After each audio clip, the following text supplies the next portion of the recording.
Have you ever wondered what it was like to be a child 200 years ago? A time before smartphones, cartoons, and playgrounds.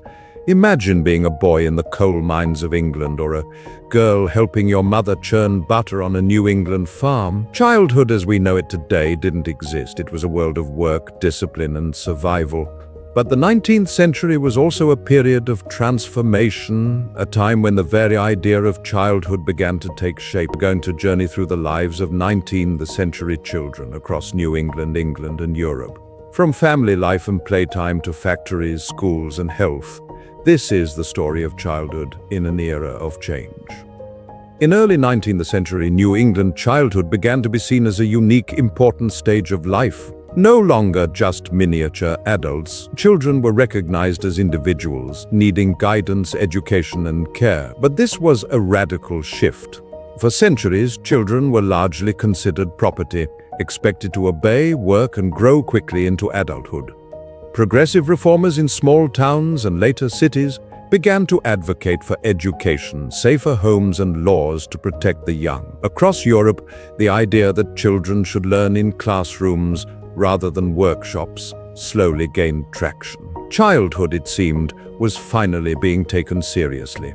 Families in the 19th century were big. 5, 6, even 10 children in one household wasn't unusual.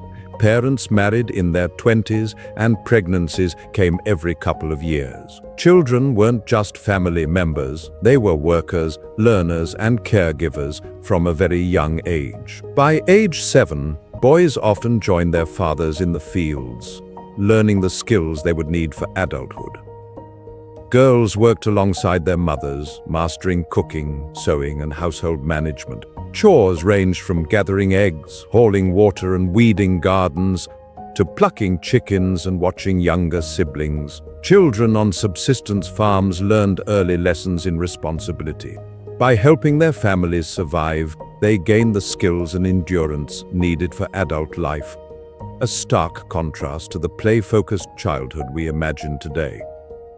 With the Industrial Revolution, child labor exploded. Children were no longer just helping their families. They were now essential to factories, mines, and workshops across Britain and Europe. Why children? They were cheap, obedient, and small enough to navigate tight spaces. Poverty also forced many kids into work, sometimes given by parents or orphanages to factory owners, in exchange for basic survival. In textile mills, girls as young as 6 worked long hours, up to 16 hours a day, fixing threads or preparing dyes. Coal mines employed children underground, where the youngest opened air doors and older ones hauled coal through darkness and mud. Even chimney sweeping used boys to climb narrow chimneys, a practice banned only in 1875. The toll was enormous. Children suffered injuries, malnutrition, stunted growth, and disease. Reformers worked tirelessly to expose these conditions. The Sadler Committee of 1832 in Britain revealed the grim reality of child labor, paving the way for laws such as the Factory Act of 1833, which limited working hours and required schooling for children. By the late 19th century, legal reforms and changing societal attitudes had drastically reduced child labor in Europe. Not all was work. Children, no matter their social class, loved to play, but toys and games were a reflection of wealth and environment.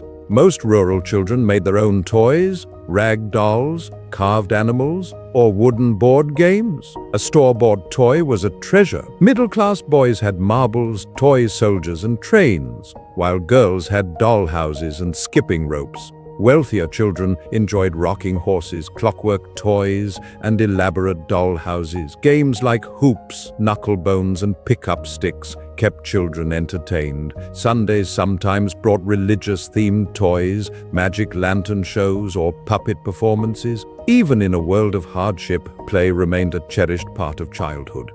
Clothing for children in the 19th century was practical and uniform. Infants, regardless of gender, wore gowns, allowing garments to be shared and diaper changes to be easier. Blue and pink were not yet gender-specific. White was popular for baby clothes due to its washability. Boys were breeched, allowed to wear trousers, around ages 3 to 7. Victorian times saw the first clothes specifically designed for children, sailor suits for boys, delicate dresses for girls, and high-waisted skeleton suits. Clothing, like childhood itself, began to reflect care, protection, and a sense of individuality.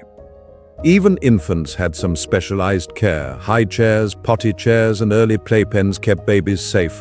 Rattles, sometimes with coral teethers, were common. Knitted wool pilchers protected babies' diapers. Though simpler than today, 19th century parents innovated to care for their children. Education was becoming a right, but access and quality varied widely. In early 19th century New England, children attended school, but in Britain, formal education for all came only later.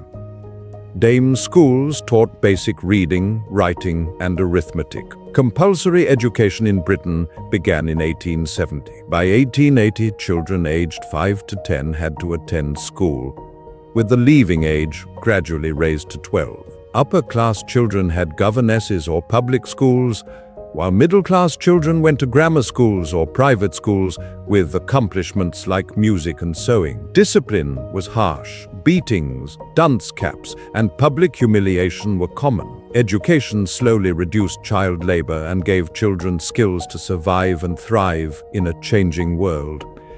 Health was a constant concern. Infant mortality was high due to poor prenatal care, disease, and malnutrition. Mothers faced dangerous pregnancies. Urban slums exposed children to raw sewage, rats, and disease. Reformers and organizations like the Children's Bureau educated families on hygiene, nutrition, and safety. These efforts gradually decreased deaths and improved childhood survival rates. Parenting was hotly debated. Some advocated strict discipline, others leniency, and some aimed for a balance. Many modern trends, structured play, early education, and guided independence, can trace their roots to 19th century discussions on proper child rearing. Parents were learning, experimenting, and caring in ways that shaped the future of childhood. Childhood in the 19th century was a world of contrasts. Work and play, harsh realities and tender care, danger and discovery. From the farms of New England to the factories of England and the streets of Europe, children lived lives that were challenging yet transformative. As we look back, we see the roots of modern childhood, education, safety, play, and nurturing that have shaped the world we know today. Understanding this history reminds us how far we've come and why the innocence and protection of childhood is a gift worth preserving.